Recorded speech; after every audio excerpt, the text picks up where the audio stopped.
ज्ञानं तमसः फलं सत्त्वात् सञ्जायते ज्ञानं रजसो लोभ एव च प्रमादमोहौ तमसो भवतो ज्ञानमेव च ऊर्ध्वं गच्छन्ति सत्त्वस्था मध्ये तिष्ठन्ति राजसाः जगन्यगुणवृत्तिस्था अधो गच्छन्ति तामसाः नान्यं गुणेभ्यः यदा कृष्णानुपश्यति गुणेभ्यश्च परं वेत्ति मद्भावं सोऽधिगच्छति गुणानेतानतीत्यस्मे देहि देव समुद्भवान् जन्म मृत्युजरा दुःखे विमुक्तोऽमृतमश्नुते अर्जुन उवाच कैलिङ्गैस्त्रिगुणानेतान् अतीतो भवति प्रभो किमाचार्य कथं चैता किं गुणामतिवर्तते श्रीभगवानुवाच प्रकाशं च प्रवृत्तिं च मोहमेव च पाण्डव न द्वेष्टि सम्प्रवृत्तानि न निवृत्तानि काङ्क्षति उदासीनवदासीनो गुणैर्यो न विजायते गुणावर्तन्ते इत्येव सोमतिष्ठति निघ्नते समदुःखसुखस्वस्थः समलोष्टाश्मकाञ्चनः तुल्यप्रिया प्रियो धीरः तुल्यनिन्दात्मसंस्तुतिः मानापमानयोस्तुल्यः तुल्यो मित्रारिपक्षयोः सर्वारम्भपरित्यागी गुणाहीनः स उच्यते मां यो विहारेण भक्तियोगेन सेवते सर्वान् समतीत्यैतां ब्रह्मभूयाय कल्पते ब्रह्मणो निर्देशाहम् तस्य धर्मस्य सुखस्यैकान्तिकस्य च ॐ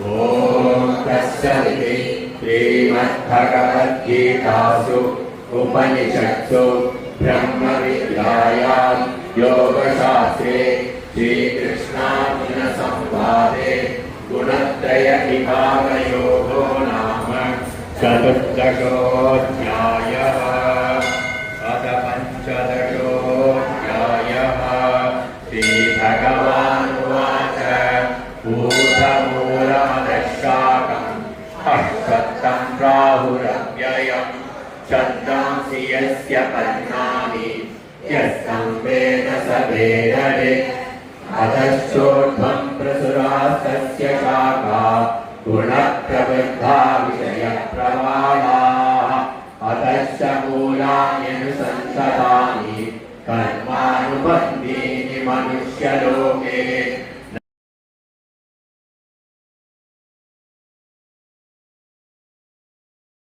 तारहं विश्वकर्पूरा संसारेषु नराधमान् सुदूष्येषु योनिषु अश्विनीं योनिमापन्ना मूढा जन्मनि जन्मनि मामप्राण्येव कौन्तेय ततो यान्त्यधमां गतिं शरीरं नरकस्येदं द्वारं नाशनमात्मनः कामक्रोधस्तथा लोभः तस्मादेतत्रयं भजेत् एतैर्विमुक्तः कौन्तेय तमोद्वारैस्थितैर्निरः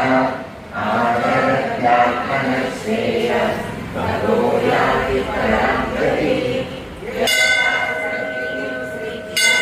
वर्तते कामकारतः न संसिद्धिमवाप्नोति न सुखं न परां गतिः तस्मात् शास्त्रं प्रमाणं ते कार्यकार्यव्यवस्थितौ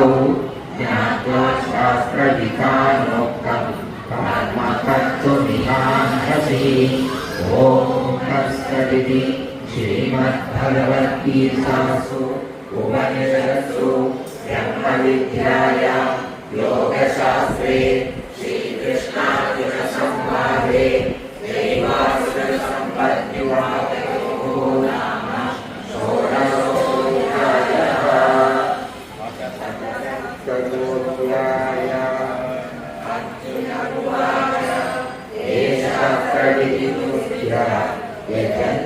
श्रद्धयान्विता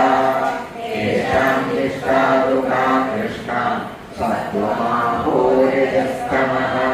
श्रीभगवानुवाच त्रिविधा भवति श्रद्धा देहिनां सा स्वभावजा सात्विकी राजसी चैव तामसी चेदितां शृणु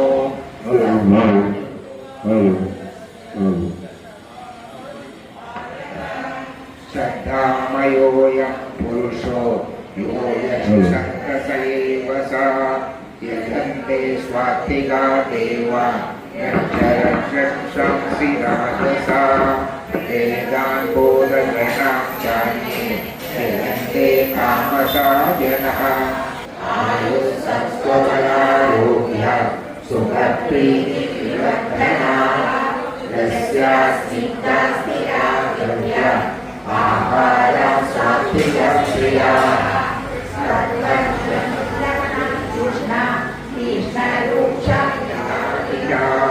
आहारा राजसश्रेष्ठा दुःखशोकाभयप्रदा यादयामं बुद्धिपरिशुषं चलय उच्छिष्टमिति चामेध्यं भोजनं तामसप्रियम् अपराकाङ्क्षितो विधिपृष्टो युज्यते यष्टर्यते जन्मना समादाय स सात्विका अभिसन्धाय तु फलं दन्तार्थमपि चैव यद् भयदश्रेष्ठा तं यज्ञं विद्धि राजसं विधिहीनमशुष्टाङ्गं मन्त्रहीनमदक्षिणम् श्रद्धाविरहितं यज्ञं तामसं परिकक्षते देवद्विजगुरुप्राज्ञा पूजनं सौजमार्जवं ब्रह्मचर्यमहिंसा शारीरं तव उच्यते अनुद्वेगकरं वाक्यं सत्यं प्रियहितं च यत् स्वाध्यायाभ्यसनं चैव वाङ्मयं तव उच्यते मनःप्रसादसौम्यत्वं मौनमात्मनिग्रहः भावसंशुद्धिरित्येत तपोमानसमुच्यते श्रद्धया परया तप्तं तत्सत्कृत्यमिदं हरै अपराकाङ्क्षितुर्युक्तै सात्विकं परिचक्षते सत्कारमानपूजार्थं तपोदम्भेन चैव क्रियते प्रतिगः प्रोक्तं राजसं चलमध्रुवम् यत्पीडया क्रियते तपः परस्योत्सादनार्थं वा तत्तामसमुदाहृतं दातव्यमिति यद्ध्यानं दीयते उपकारिणे देशे काले च पात्रे च तद्दानं सात्विकं स्मृतं यत्तु प्रत्युपकारार्थं फलमुद्दिश्य वा पुनः दीयते परिकरिष्यं तद्दानं राजसंस्मृतम् अदेशकाले यद्दानम् अवार्तेभ्यश्च दीयते असत्कृतमवज्ञातं तत्तामसमुदाहृतम्